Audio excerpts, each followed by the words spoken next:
त्याची परिस्थिती काय आहे? तोडकर साहेब नमस्कार. नमस्कार नमस्कार बोला. सर आज 19 सप्टेंबर 2024 चा वातावरण कसं राहील आता? कारण की तुम्ही तर सांगितले की 21 तारखेपासून मुसळधार किंवा 19ला तुम्हाला वातावरणात थोडेफार बदल दिसतील, तर आजचा अंदाज कसा राहील?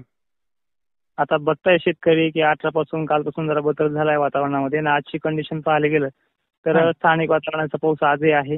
ज्यामध्ये जालन्यातल्या काही मोजक्या भागांमध्ये, परभणीच्या मोजक्या भागांमध्ये, हिंगोली वगैरे भागांमध्ये, त्याचबरोबर काल आता तीर्थपुरीला सुद्धा पाऊस झाला काही काही ठिकाणी आणि इकडे जालन्याच्या काही मोजक्या भागात देखील झालाय. आजची जर कंडिशन सांगायची म्हणलं की जसा जसा दिवस वरती येईल 10-11च्या पुढे ढगांची गर्दी जमायला सुरुवात होईल. 12 वाजता अजूनही ढगं जमतील आणि 1च्या आणि 2च्या सुमारास काही काही ठिकाणी शितोडे वगैरे पडण्याचं प्रमाण देखील आज वाढणार आहे. आणि विशेष म्हणजे 21 तारखेपासून खरा पाऊस सुरू होतोय. मराठवाड्यातल्या सर्व जिल्ह्यांना हा पाऊस आहे. विदर्भातल्या बऱ्याचशाच भागांमध्ये हा पाऊस मेघगर्जनेसह सुरुवात होईल आणि संध्याकाळपर्यंत 6-7 वाजेपर्यंत नाशिक क्षेत्रापर्यंत नगर ओलांडून जाणार आहे.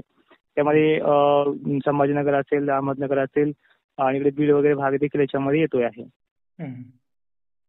तर 21 पासून जो पाऊस होणार आहे तो पाऊस परतीचाच पाऊस असेल का दुसरा कोणता असेल?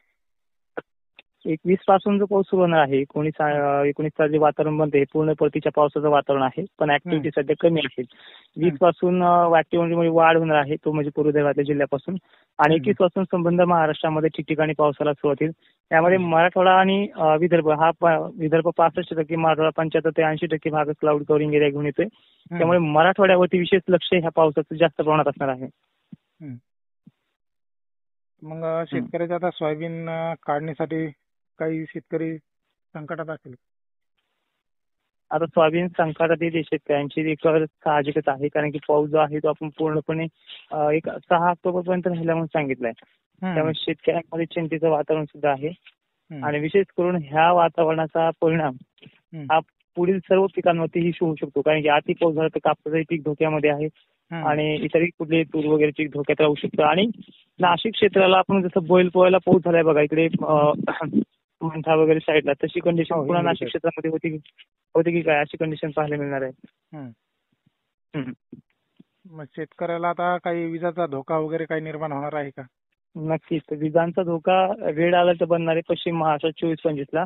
मराठवाड्यामध्ये परवाच्या दिवशी म्हणजे 21 तारखेला रेड अलर्ट बनणार आहे. बऱ्याचशा भागामध्ये हा रेड अलर्ट असणार आहे आणि विशेष करून रेड अलर्टची भीती आपण पहिलेही व्यक्त केलेली आहे, कारण की परतीच्या पावसात रेड अलर्ट, ऑरेंज अलर्टचे प्रकार घडत असतात. त्यामुळे शेतकऱ्यांना सतर्क राहावं लागणार आहे. ठीक आहे, धन्यवाद सर.